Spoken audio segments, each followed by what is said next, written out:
Welcome back to Tide Pod on the YouTube home of TideIllustrated.com. Jack Knowlton and Tony Sakalis on the bye week edition for Tide Pod. So we will be exempt from having to do our score prediction and players of the game or predicted players of the game that we've been doing for the season. We'll obviously have that next week, as well as a big old preview on Georgia. We're going to get into a little Georgia today. For this week, just because we did get some stuff from Kalen DeBoer and Kirby Smart on the coaches show, or on the coaches teleconference, excuse me. So we'll talk about that. But Tony, I just want to start things off, with a bye week pod. How beneficial do you think it is for this Bama team to have a bye week this early in the season? Obviously, 3 games in, we've kind of talked about, I know you've touched on it's kind of been incremental steps going from Western Kentucky to South Florida to Wisconsin. Obviously, now you're getting thrown in the fire with Georgia. With that in mind, I mean, how beneficial is this bye week, and what do you think Alabama is going to emphasize, obviously starting practice a little bit later in the week than it typically would when it has a game on Saturday? It definitely allows you to rest and reset, not only heading into this Georgia game, but in terms of the SEC play in general. It kind of allows you to kind of restart your season.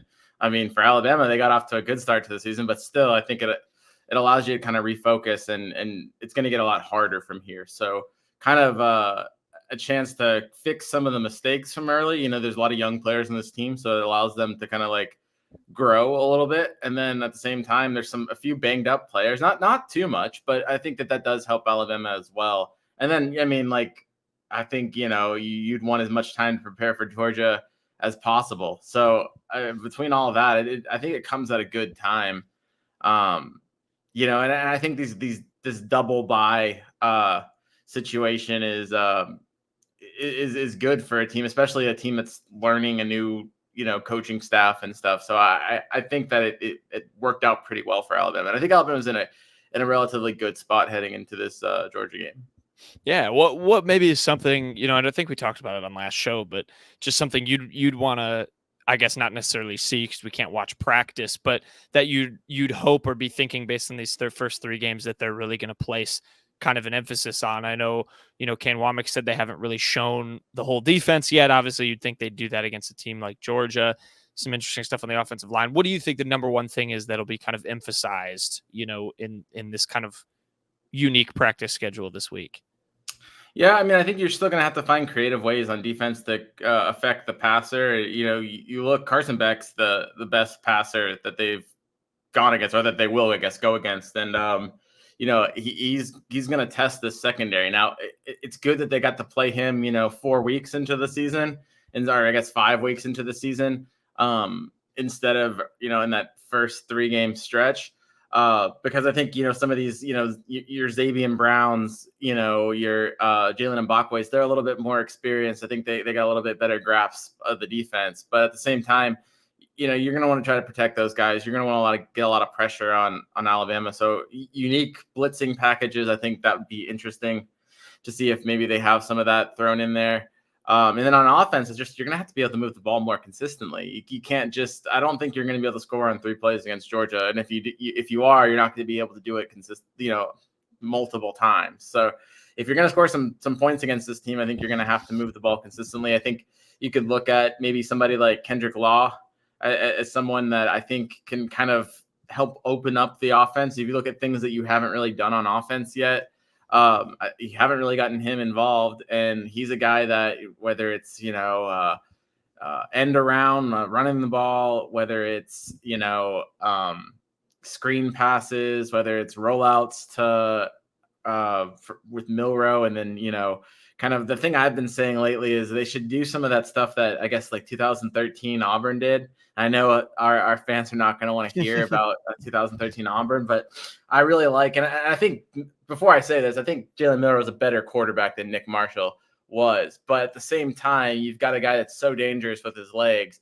Why don't you roll him out, have a bunch of high-low patterns, and then maybe have things like where Kendrick Law can be on the perimeter as a blocker, or all of a sudden he releases, goes deep, and then Milrow just pops it over the linebacker's head. And you saw how frustrating, I guess maybe that might be a little bit before your time, Jack, but that was very frustrating, when teams going up against Auburn and their ability to kind of do that. And I think you've got a lot of the pieces to that puzzle in place at Alabama. So I think that would be a fun concept to kind of just put into this offense. And then at the same time, don't stray away from what's working. I mean, you're still going to be a big play offense, and that's still going to be a part of it. I think, just because you're playing at Georgia doesn't mean that you don't try to take some shots. You definitely have to. That's a big part of what, makes this team good. But I just think you're going to have to be a little bit more diverse. And I kind of think that, I know Kane Womack said that they hadn't shown the whole defense. I think Nick Sheridan and Kalen DeBoer, they haven't shown the whole offense at all either. Yeah. I remember that was a take you had last time. I think I agree that it's just going to have to be, getting your team a little bit more exposed in practice to some of those reps that you haven't, run in games necessarily on either side of the ball with this team. And it's going to be interesting. Both teams have kind of taken a similar approach. I know we got to hear Kirby Smart and Kalen DeBoer on the coaches teleconference for the SEC here on Wednesday. And, Kirby Smart said Alabama prep for them won't begin until Thursday. DeBoer said the staff has started to do some prep, but then the players won't get, in on that until Thursday as well. So, they're taking pretty similar approach. I know Kirby Smart, I'll just read a couple quotes from both of them. He was asked about Ryan Williams, of course. He said, I obviously know who Ryan is. He's extremely talented. A kid we recruited. He came over and saw us several times. He's a delightful personality, fun to be around, and a great kid. And then DeBoer asked about Kirby Smart, said, you see from afar what he's done, not just at Georgia, but throughout his career. And it's so impressive. So, with that in mind, obviously similar timelines. Georgia's on a bye as well. You hear what Kirby said about Ryan. I mean, what did you kind of make of the coaches and what they've kind of leaned into in terms of how they're prepping for this I think both game? coaches are probably, so one of the things that Kirby Smart said that they hadn't begun Alabama prep at all. The original question was about Ryan Williams, and he said, well, I can't really speak about him this season because we haven't watched Alabama at all. And then Kalen DeBoer said they haven't, started implementing Georgia tape or, concepts into practice, but that the coaches were watching. I think DeBoer is being a little bit more honest there than Kirby is. I doubt that Kirby started this week against the biggest game on his schedule and just decided, you know what, we're going to cool it. We're not going to even look at Alabama. Now, are they, implementing that with the players? Probably not. I believe that. I believe that from both coaches.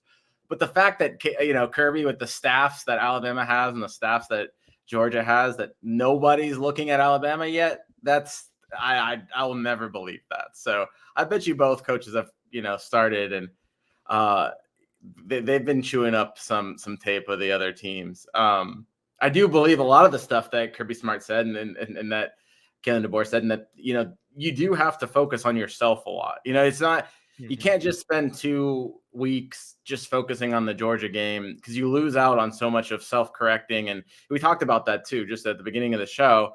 Both teams have flaws they need to fix. And so, this is a great time to do that, not just for the Alabama-Georgia game, but for games down the road. Both teams are entering, Georgia already played an SEC game, but, they're both going to enter, the meat of their schedule. So, yeah, you got to get some stuff fixed. And as much as we're going to hype up this game, the loser of this game is very much still in the playoff. It's not going to define either team's season. I think it really sets you up nicely. I think, the winner of this game, I'd be shocked if they, Georgia's, I'll go ahead and say it. The winner of this game, I'd be shocked if they don't make the playoffs. But, I think you can lose this game and still make it as well. So it's just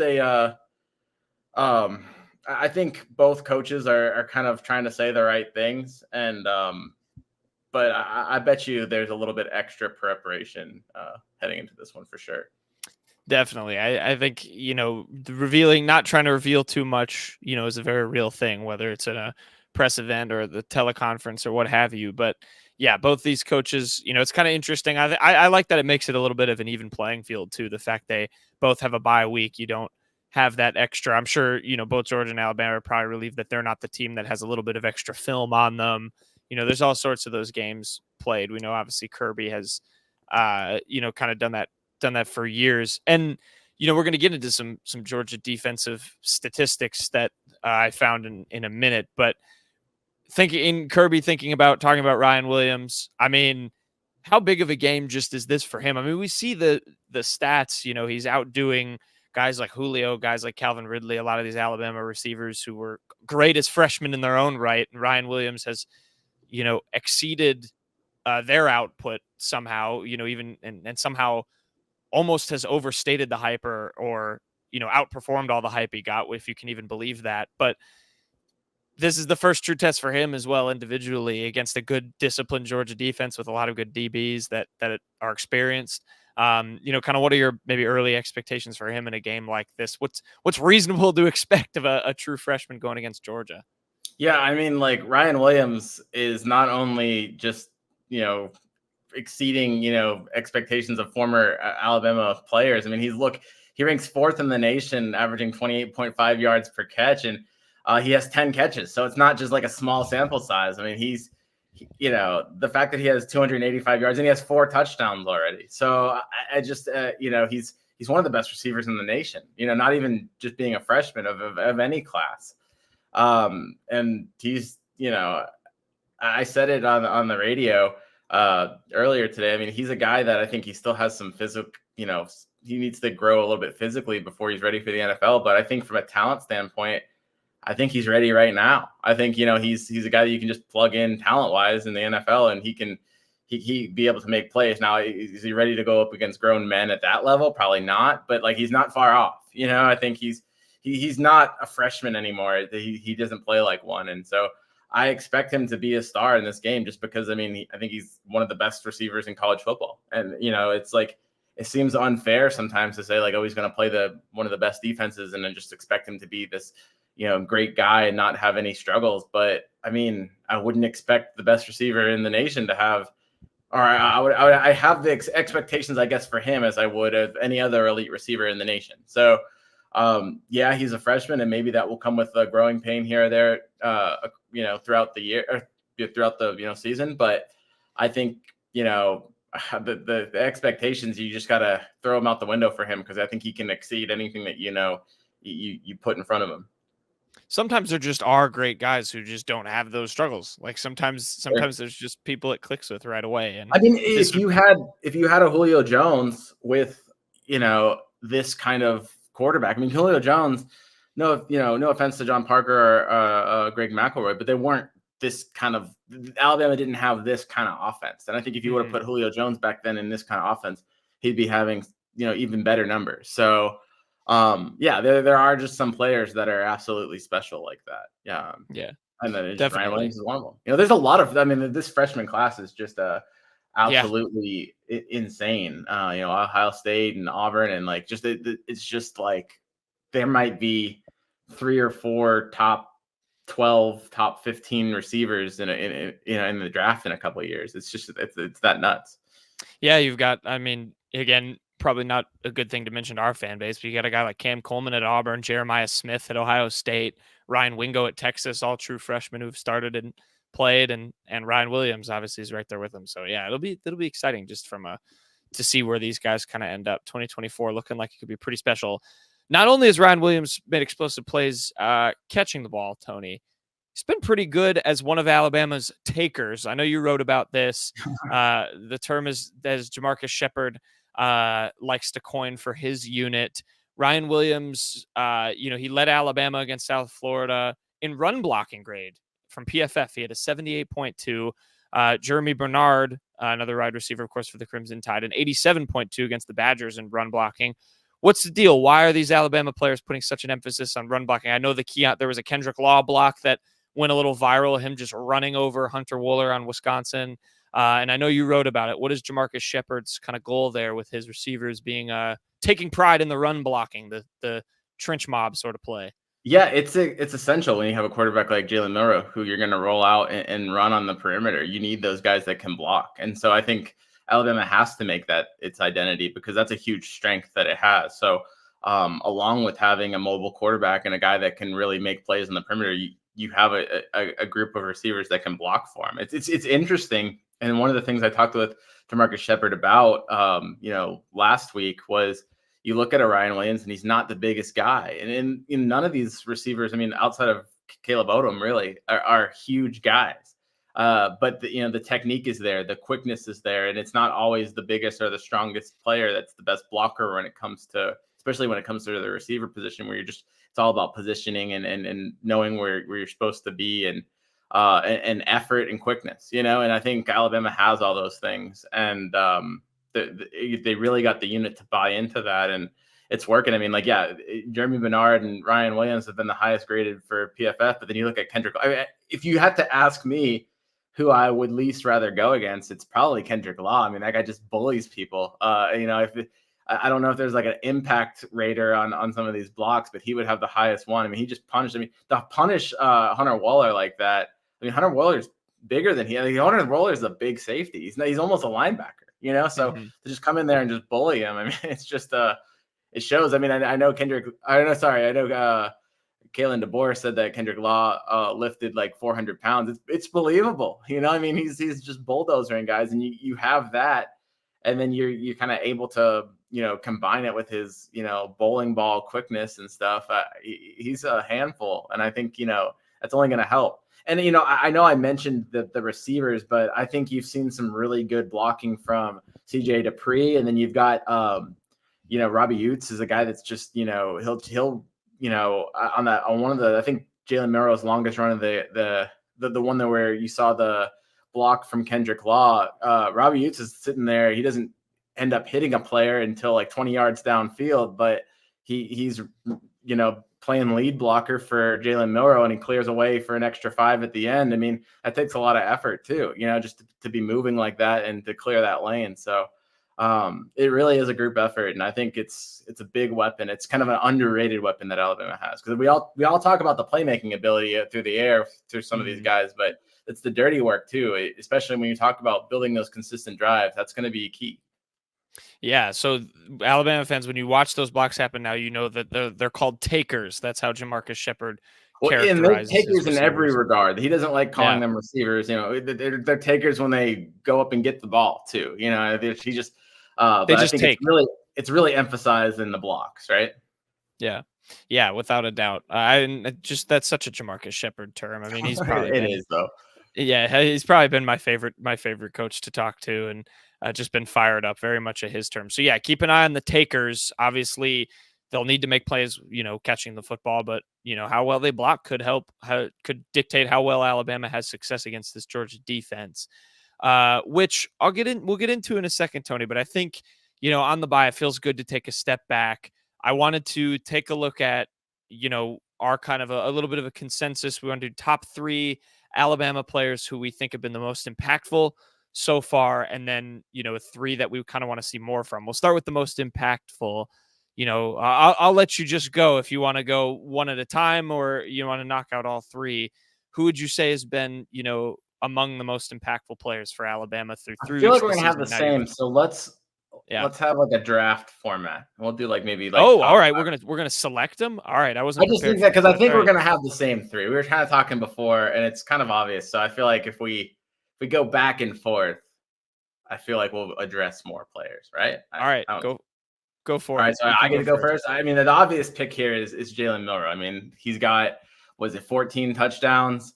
He's basically Alabama's offense right now. I mean, he's got 35 of 52, so 67% passing for 590 yards and 8 touchdowns, and then he's got 156 yards and 6 more scores on the ground. So it's just he's a touchdown machine. If you had fantasy football in college, or if you do play college fantasy football, he'd be like the pick, right? I mean, he scores so much.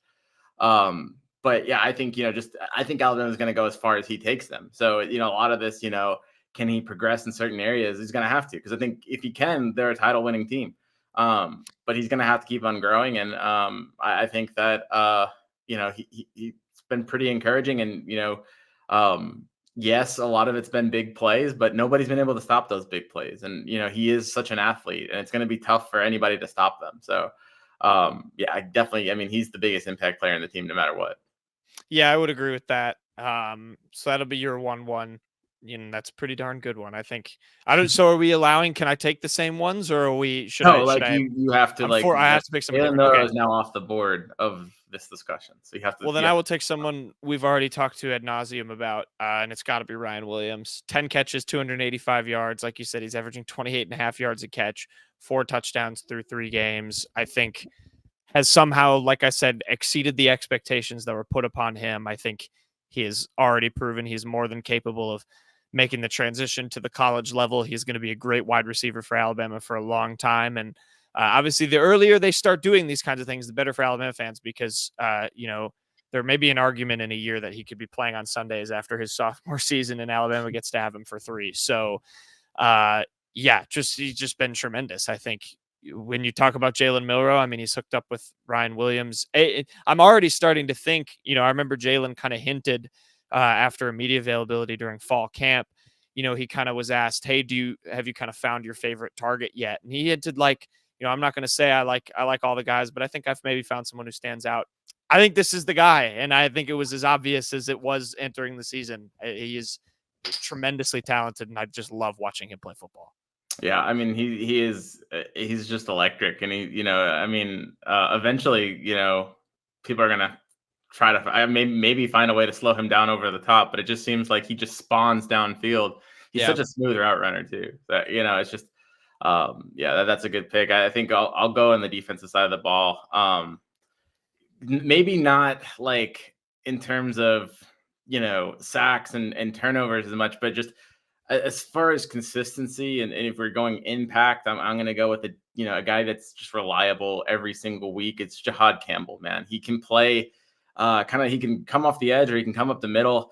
He's got 28 tackles to 3 games, 2.5 for a loss, and he's just everywhere. I mean, he's really, talk about swarm defense, and he does that, and he covers well. I mean, I was hearing, we were talking about it this week.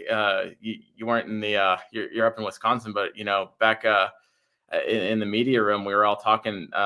There's chatter about him maybe, coming off the board a little bit earlier next year in the NFL draft. It's not a huge linebacking class. And I mean, he keeps on playing like this. Heading into the year, you didn't really think about Jahad Campbell as a first rounder, but like, got to consider it maybe, if he keeps on with this consistency and just what he's able to do. When I first read that, I forget who wrote it. It might've been somebody at ESPN, but anyways, when I first read it, I thought, oh, that's a little bit of a overreaction. Come on. Like, is he really a first round pick? But then you start looking at, you look back at the tape, you look at, the numbers too. And he really has just been all over the place. So yeah, Jahad Campbell, really, Deontay Lawson too, but Jahad Campbell has been, to me, the most consistent defender. Yeah, I think that absolutely has to be the pick. Leads the team in tackles, has 28. Has been tremendous. Has a half a sack, pass deflection. His numbers are only going to go up. And yeah, I totally would agree with that. That his draft stock, if you're talking among Alabama players, has had the biggest bump so far this season. Another guy who, in my opinion, I think could see his draft stock climb. Probably not first rounder status, but we'll see where he's at the end of the season. I will also stick on the defense. I'm going to go Keon Sabb. I just love this kid. 11 tackles. He's got the 2 picks. Should have had a third one against Wisconsin. It was very clear from the jump that he was going to be a big time leader for this defense, and has just anchored that defensive backfield down with Malachi Moore. I'm really excited to see him tested against some of these better receivers that Alabama is going to face against in the SEC. But I think he's, he went to a national championship and contributed on that team for a reason at Michigan. I think he's doing it again, for Kalen DeBoer after going against him. I love this guy. He's a Caleb Downs replacement who has currently better numbers than Caleb Downs. Yeah. So, that's I'm not saying he's better than Caleb Downs before we get carried away, but his numbers through 3 games are better than Caleb's numbers so far this season. So I'm also just going to be a sucker like for personality, and he just has he's just a great kid, and so you want to root for that. And so I'm a fan of his. Like quiet swagger. What was the term that DeBoer used? Yeah, something like that. Yeah, he's sometimes not the loudest guy, but yeah, he definitely has a swagger about him. So okay, I'll stick on the defensive side of the ball, because I think honestly the defense is as explosive as the offense has been. I think the defense has been better this year. I went with consistency. I am going to go with somebody that's just been maybe not as constant of in terms of being on the field as much, but I'm going to go with Q Robinson. He is a guy that's, he's not starting and he's not played maybe as many reps as, some of the other defensive stars, but I looked at Pro Football Focus, and he's obviously got those 3 sacks. He's got 3 sacks and 29 pass rushing attempts. So he's getting a sack every 10 pass rushing attempt, which is just absolutely insane. He just flies back there. I mean, he is that pass rushing specialist. And you talk about, we talked about earlier, how is Alabama going to affect some of the better passers? I think he's going to be a key in that, and finding ways to get him in the backfield. And he was good against Wisconsin, forced the fumble. So he's got a sack in each game. We'll see if he can continue that streak against Georgia. But on top of just being that guy that's okay with coming in, it's not like he's not playing at all, but he does have, not a every down role. He's okay with that. He's been okay kind of waiting his turn at Alabama. He's the ultimate team player. And also he's just that veteran to a unit that has a lot of young players in it. So I think, he's the alpha of that wolf pack, even if he's not the starter of that wolf pack. Yeah, no, I would agree. He's just picked his moments really, really well. I think he's been great. All right, so I have the last one, which I'll list the guys I wrote down for this as honorable mentions that we hadn't said. I wrote down Q Robinson as well. I said LT Overton, and then I think Tim Keenan also deserves a big shout out from a leadership standpoint. So I think I would have been fine with picking any of those guys. I'm gonna go back to the offense though, just because we picked a few defensive players. I'm gonna go Tyler Booker for my last pick. I think Tyler Booker, again, kind of his importance has gone beyond, I think, his play on the field. He obviously had to fill in at left tackle, and I think that's a hard thing to do for anybody, against South Florida. And I know the offensive line wasn't great, and Tyler Booker even had some, a couple issues himself, but he was playing out of position, and I think he's just been, again, a clear leader for this team. And he's just been great. I mean, he's kind of the next guy up in this among a good Alabama offensive lineman. I think he's going to have a very successful pro career. I think he's been really strong so far and is going to continue to be. So I'll pick him for my last one. And then I can't let us go without mentioning Jam Miller, who's averaging basically a first down a carry. He's averaging 9.14 yards a carry. I mean, that is an absolutely insane stat. I'm not sure. Obviously, he's not going to be able to keep that up during SEC play, but still, I mean, you talk about the big plays through the air. He can make some big plays on the ground, and a lot of that's come on the inside. A lot of that has been helped by people like Tyler Booker opening up holes. So yeah, you guys just have wanted to mention him too. Justice Haynes, I think, is averaging something like 8 yards a carry too. But Jam to me has been, talk about guys that have been kind of broke out this year. It's definitely, he's up there. Definitely. And then let's just pick three between the two of us, because I think it's a little bit tough to do a draft of guys we want to see more from. I think you'd start to get a little bit nitpicky, given this team started 3-0. I'll read you these three names, and you tell me if there's any more you'd throw in here. Three players we want to see more from: Kendrick Law, Caden Proctor, and then Graham Nicholson at kicker. Your thoughts on those three and what you maybe want to see more from them? Yeah, I think, I'll pick out like Kendrick Law as a guy that I think can be a real game changer and can unlock a lot of things in this offense. I think he's a guy that I think I'm almost willing to bet that we haven't seen some of him just by design. I think there's some wrinkles that maybe Alabama didn't want to kind of throw out there until SEC play. And so maybe we're going to see him just really come on strong and catch a lot of people by surprise. But I definitely think he's a guy that I would, I'd want to see more out of that bunch for sure.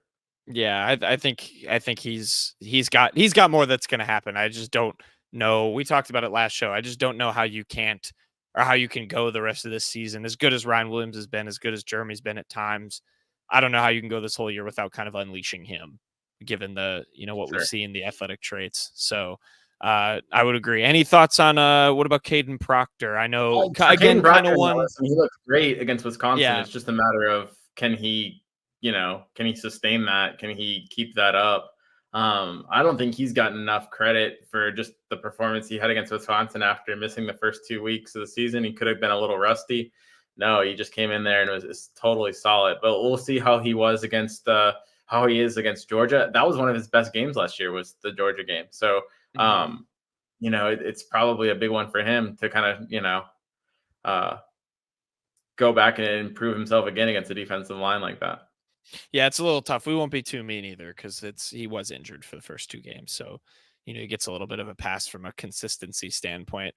Another guy too, I mean, Graham Nicholson, For me, I just throw him on there. Like, I think it's reasonable to have the high expectations. It's obviously tough to follow in the shoes of a guy like Will Reichard, but I mean, he won the Lou Groza Award, and yes, Alabama hasn't had much opportunities for him to kick, but he did miss the one, and he missed it on the road. I mean, you're going to have to hit those kicks in closer games and bigger road environments. So I would Yeah, like to see more out of him. I think the big thing with him is like he misses a kick, and now he's going to face a game where every kick's going to be crucial because there might not be a lot of points scored. So if he misses another one, does it start getting in his head? And do fans kind of jump ship and kind of get worried about things? So um, yeah, I don't know, but I think that I wouldn't be too worried about him. And then the other guy I would throw in there too that I want to see more of. Not that I think he's had a bad season because he's we talked about those run blockers. CJ Dupree has been a great blocker this season. He's just consistently opened up holes on the perimeter. I think he even really helped out with the tackles when Alabama didn't have Caden Proctor and Elijah Pritchett was hurt. I think he really kind of helped and limited some of the damage there. But I think he has more to his game. I think I think he can be a little bit more involved in the offense, and maybe he can be one of the keys to opening up the intermediate passing game. I know a couple of times if you're going to pick apart Jalen Milroe's passing game, I think sometimes he doesn't find the tight ends as much. If he can start to do that, I think you got a guy like CJ Dupree. We all know what he can do as a blocker, but I don't think he's one of these tight ends that's just one dimensional like that. I think he can probably make a little bit more plays than what we've seen. Yeah, I would agree. I think he's someone who could be kind of a sneaky sort of addition offensively, in addition to what he does blocking wise. So that'll be interesting. All right, we're gonna do our SEC picks. Any final thoughts just on the bye? On the bye week, on things you're kind of looking for. I do have some Georgia stats, but I think I'm going to save them for next week when I know you'll have some more time to look at Georgia. I've got some stats on their defense that I think I'll bring up then. But any final thoughts? No, I mean, I think I'm just excited. I can use the rest, but at the same time, I'm anxious for this Georgia game. So it's just got a little bit of both. Absolutely. I'll throw a quick recruiting nugget in there. Definitely go over to Tide Illustrated and subscribe for that because we're dumping all sorts of recruiting stuff. It's going to be a massive weekend. A certain 5-star defensive lineman who I think some people are getting sick of hearing will be in town, but you should stop getting sick of hearing him because his name's going to keep mentioning Alabama's doing a good job with him. I'm talking about Justice Terry. For those not recruiting savants, look him up. All right. Let's do SEC picks for the week. I'm not exempting us from that, even though we don't have to do a score pick for Alabama. Obviously, I've reorganized. We have a spreadsheet now, so we won't have any more lost records. For a score refresher, I am up 4-3 currently. So I've got supposedly 5. We don't have the first week. So allegedly, conveniently, Jack lost the first week, and now he's winning. So he's gonna say this. It's gonna be a Mickey Mouse scoreline for him until yeah. I mean, it's unfair. There'll always be an asterisk on this. Yeah, that's all right. Call me the Houston Astros, I guess. Trash cans. Anyway, all right. I picked 5 games. I did pick 2 again outside of we really need proper SEC play to start because I just, for the life of me this week, there were not 5 good SEC games. I just couldn't make people do like Missouri Vanderbilt or Texas UL Monroe. Like we're just not picking those games. So I picked 2 that are outside of the realm of the SEC, but I do have 3 to start. I'll start with the most boring one, Tony. Florida. They are 6-point favorites going to Mississippi State. I thought this was a fun one because it's kind of like a battle for who's going to be the worst this year. It really is. So Florida's the favorite? Florida's 6-point favorites on the road. A lot of road favorites in these 5 picks. That's what I'll tell you. Oh, gross. I felt so dumb for picking Florida last week. I guess I'm going to pick Florida again just because I think that this Mississippi State team is like one of the worst teams in college football. But man, like there's a handful of teams right now that I would pick Florida to beat, and it just so happens that Mississippi State's on it. I don't think you're appreciating my statement enough of saying this is the battle for who's the worst team in the SEC, and the game doesn't include Vanderbilt. So yeah, even though they also did not have the best result last week, but Mississippi State and Vanderbilt both lost to non-Power 5 schools last week. And so rough, man. it's a pretty rough scene down there. I'm gonna go with the Bulldogs. That said, I'm just gonna say 6 is too many on the road. Napier's fired if they lose that game, 100%. Don't Yeah, even get back on definitely. the bus. Just like chill Yeah. in. They're just gonna leave him in Starkville. On the tarmac like Lane Kiffin. There probably isn't even a tarmac. Yeah, they're probably not flying. They're making them bus to that game. All right, next probably most boring one. Arkansas going to the Plains as 3.5-point underdogs against Auburn. This is I the don't think Oklahoma that's maybe the game I'm the most excited about because Oh, like okay. I Do you want to do want it last then? Should I no, go? no, Should I no. should We'll we do pick it it up? now. All right, all right. But I really want to see what this Auburn team like. If Auburn doesn't win this game, the wheels are gonna fall off the bus. On the Plains. They need this is a must win game for Auburn. And you would think that you would pick them, but like they just don't look good. They don't have a quarterback. They have all these offensive players, and they don't have a quarterback. What's the line? Is it Auburn by 3 at home? Auburn by 3.5 at home. I'm gonna go with Auburn just because they need to win this game. If they don't, I mean, they could not make a bowl game. Like that's how bad. Like I think it could really just fall apart. If look at Auburn's schedule, I gotta have to go pull it up, but it could get really bad. Like let's say they lose this. Let's find their next win. I like this game. Yeah, they go 0-2. So let's say they go 2-2, right? Okay. Then they've got another must-win game against the Oklahoma team, who I hate